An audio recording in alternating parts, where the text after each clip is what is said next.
Hello everyone, good morning. मैं श्वेता स्वागत करती हूँ अपने चैनल त्रिवेदी फैमिली ब्लॉग्स में। तो कैसे हो आप सब? उम्मीद करती हूँ आप सब अच्छे होंगे। मैं भी अच्छी हूँ। तो मैंने इसका एक पार्ट 1 कल बनाया था। इस स्टडी से लेके एक पार्ट 1 कल एक वीडियो बनाया था, तो उसका ये मैं पार्ट 2 बना रही हूँ। लेकिन जो जब मैंने एडिट किया है ना, तो उस वाली वीडियो में मैंने पार्ट 1 लिखना भूल गई हूँ मैं। तो प्लीज़ आज मैं कर दूँगी, ये मेरा पार्ट 2 रहेगा। तो मैं कहाँ पे आ गई थी? तो मैं आ गई थी, हाँ, मेरी इंगेजमेंट हो गई थी। इंगेजमेंट के तुरंत बाद, मतलब शादी बाद में हुई थी, उससे पहले मेरा बीपी एड का फॉर्म भर गया था। उस टाइम जब मेरा बीपी एड का फॉर्म भरा था, मुझे पता नहीं था कि ये बीपी एड होता क्या है। मैं कहाँ साइंस से पढ़ रही थी, साइंस साइड थी, और इधर ये बीपी एड तो फिजिकल एजुकेशन होता है, पर इसके बारे में मुझे कुछ नहीं पता था। पर क्या करें, ये लोग पढ़ा रहे थे, पापा पढ़ाते तो प्रेशर भी देते कि पापा ये ऐसे नहीं, ऐसे पढ़ाओ। तो मुझे नहीं पता था कि ये बीपी एड होता क्या है। फॉर्म भर गया, सब कुछ हो गया। फॉर्म भरने के उसके बाद मेरी 1 साल बाद शादी हुई थी। तो वहाँ पे मेरा पेपर हुआ था। पहले एंट्रेंस वाला जो पेपर होता है ना, वो मैं CGM यूनिवर्सिटी हुआ था कानपुर। तो मैं वहाँ देने गई, एंट्रेंस क्लियर हो गया था, एडमिशन हो गया, सब कुछ हो गया। लेकिन जिसको क्रिकेट, वॉलीबॉल इस बारे में कुछ नहीं पता है, तो वो पेपर क्या देगा? आप लोग ही बताइए, क्या देगा? हमेशा बच्चे को उस लाइन में ले जाइए ना जिसमें उसका इंटरेस्ट हो, ठीक है? अपने प्रेशर से कुछ नहीं होता है कि माँ बाप ने प्रेशर दिया, नहीं तुम्हें यही करना है, कैसे करना है, फेल हो जाओगे। ऐसा कुछ नहीं होता है। बच्चे का देख लो कि बच्चे का माइंड किस तरफ जा रहा है और बच्चा किस में इंटरेस्ट रख रहा है। जरूरी नहीं वो स्टडी ही हो, कुछ भी हो, डांसिंग, सॉन्ग, सिंगिंग, कुछ भी हो, उसमें कर सकते हैं। यदि आपका बच्चा है आगे तो उसमें ले जाइए। लेकिन मुझे कुछ नहीं पता था ये फिजिकल एजुकेशन के बारे में। मतलब फिजिकल एजुकेशन 1 साल का होता है, 1 साल के, मुझे क्लियर कंफर्म नहीं है, वैसे 1 साल का ही होता है, 2 सेमेस्टर होते हैं। उसमें मेरा एक बार पेपर हो गया था, पेपर क्लियर हो गए थे जब मेरी शादी हो गई थी। उसके, हाँ, जब एंट्रेंस का पेपर था, जब शादी नहीं हुई थी, जब मेरा एडमिशन हो गया उसके बाद मेरी शादी हो गई थी। तो फिर मैंने यहीं से पेपर दिए थे। मैं पेपर देने कानपुर जाती थी। जो उसके सेकंड सेमेस्टर के जब पेपर थे, जब मैं देने गई, मुझे क्रिकेट के बारे में कुछ नहीं पता था, हॉकी, वॉलीबॉल, इसके बारे में कुछ नहीं पता था। तो बैक तो आएगी ना? आप लोग भी बताइए, कहाँ तक पढ़ लेंगे? जैसे कि हाँ, मैंने मैथ पढ़ा है, साइंस पढ़ी है, इंग्लिश, संस्कृत, ये सब पढ़ा है, तो उसके बारे में एक बार पढ़ के भी मुझे नॉलेज मिल जाएगी। जिसके बारे में मैंने कभी नहीं पढ़ा हो, तो उसके इस बारे में कितनी नॉलेज आएगी? क्या आएगा? कुछ नहीं होगा। उसमें तो प्रैक्टिकल भी होते हैं, और वो फिजिकल वगैरह जो दौड़ वौड़ सब होती है। तो यहाँ पे मुझे औरैया तिलक इंटर कॉलेज है ना, यहाँ पे भी फिजिकल करने के लिए भेजा गया था। जब ना मेरा ये बीपी एड का फिजिकल एजुकेशन था ना, तो मेरी शादी हुई थी 5 फरवरी को हुई थी, और फिजिकल एजुकेशन था मेरा मार्च में था, हाँ, मार्च या अप्रैल में होगा, मैं भूल गई। 6 साल हो गई। जब था शादी को 2 महीने हुए थे, और ना बाय गॉड वो मेरा ना पहला बच्चा जल्दी आ गया था। तो मैं 2 महीने की प्रेग्नेंट थी। सब अप्रैल में था फिजिकल एजुकेशन, ऐसे कुछ था। मैं 2-2.5 महीने हो गए थे। तो कैसे दौड़ लगाती, कैसे, मतलब जो जूड़े कराटे वगैरह होते हैं वहाँ पे कैसे क्या करती वहाँ पे। फिर ना जहाँ से मैं बीपी एड कर रही थी, वहाँ पे सर को, एक राय सर थे, मतलब स्कूल के जो ऑनर थे उनसे कॉल किया पापा ने कि प्रॉब्लम बताई पूरी, ऐसी ऐसी बात है कि मैं दौड़ नहीं लगा सकती, जो कुछ है मतलब मैनेज कीजिएगा। तो वहाँ पे जो पैसे लगी थी शायद 3,000 या 2,500 रुपये लिए थे दौड़ ना लगाने के केवल। मैं मतलब जो स्कूल के ऑनर है उन्हें तो पता था, लेकिन जहाँ जहाँ मैं जाती थी मतलब सर बता देते थे जो उसके लिए दौड़ के लिए जो जो एग्जामिनर आते हैं ना देखने के लिए, तो उस लाइन में तो इतनी तेज़ धूप थी। मैं वहाँ पे गई, खड़ी थी, सारे बच्चे दौड़ लगा रहे थे, मेरा भी नंबर आया।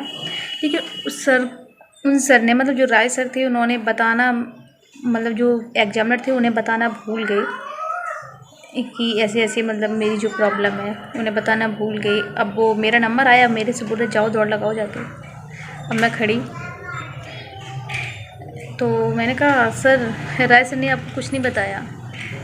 कि नहीं मुझे तो कुछ नहीं बताया। तो मैंने कहा ठीक है सर। मैंने कहा सर मैं दौड़ नहीं लगा सकती, और मैं पैसे दे चुकी थी तो इतना वो नहीं था कि क्यों ये शादी को इतनी मतलब मेरी शादी जल्दी हो गई थी, मैं 21 साल की थी जब मेरी शादी हो गई थी। तो मैंने कहा सर नहीं लगा सकती, प्रॉब्लम है कि राय सर को बता दिया है पहले ही पापा ने।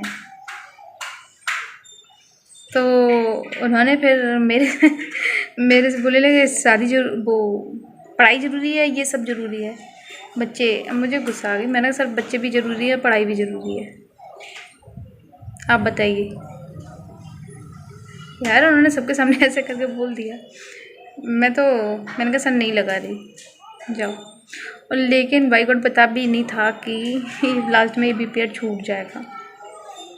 लेकिन वो बुड्ढे थे एग्जामिनर। चलो कोई नहीं, ये हो गई। फिर राय सर मेरे हस्बैंड थे, मतलब वो थे बाहर थे लेकिन अंदर नहीं थे। फिर उन्हें बताया फिर राय सर को फिर राय सर ने कहा कि हाँ सर ऐसे ऐसे मतलब प्रॉब्लम है, ये दौड़ नहीं लगा सकती है, कि मुझे पहले बताना चाहिए थे ना कि ये बात है वो बात है। तो मैंने कहा सर आप तो पहले ही बोल चुके थे ना। तो मैंने बोला था कि राय सर को पता है तो आप एक बार पूछ सकते थे उनसे। फिर कुछ नहीं हो गया। फिर कुछ नहीं, अब क्या उनसे बोले हम। वही होता है शादी के बाद हर चीज़ बदल जाती है कि किस पे फोकस ज़्यादा करें, समझ में नहीं आता है। और ये सब तो जो होता है वो हो ही जाता है।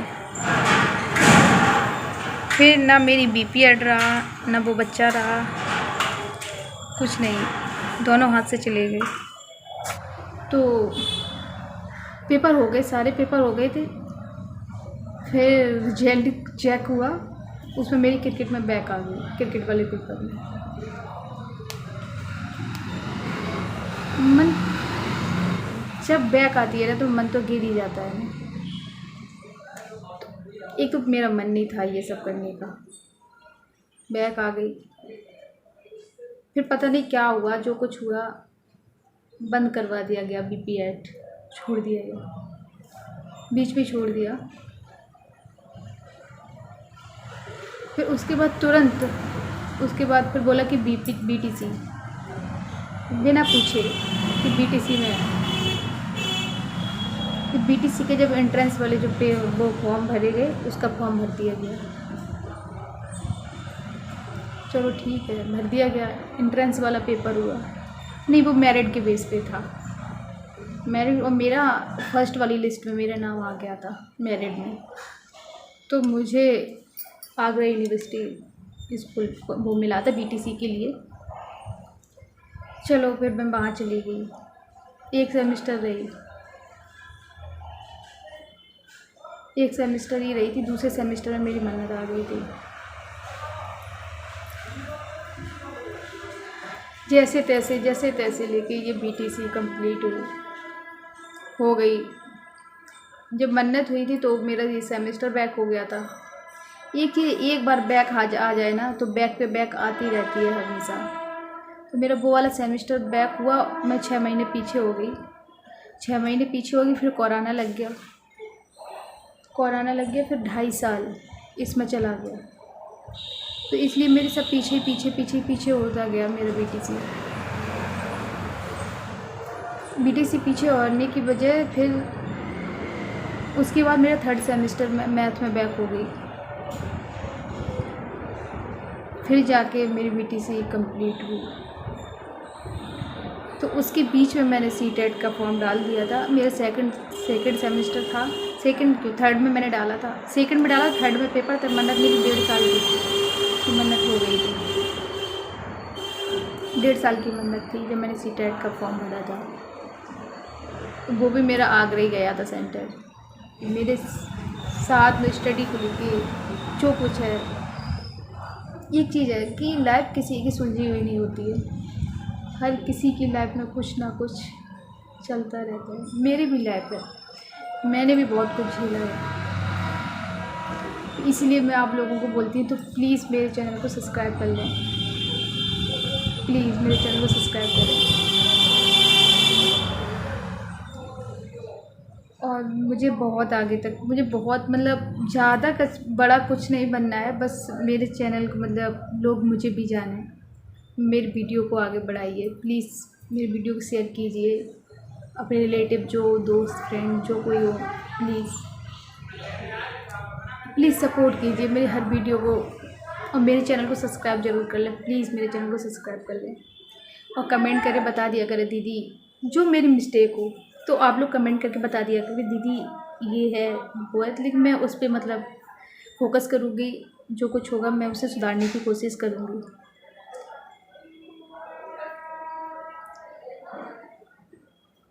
तो मैं आपको, मेरा बहुत कुछ है लेकिन मैं बताऊंगी। मेरी मन्नत से पहले जो मिसकैरेज हुआ था, 2 मिसकैरेज हुए थे, मैं उस पर ज़रूर एक वीडियो लेके आऊँगी, बताऊंगी मेरे साथ सब कुछ बताऊंगी मैं आप लोगों को। प्लीज़ आप मेरे चैनल को सब्सक्राइब कर लें।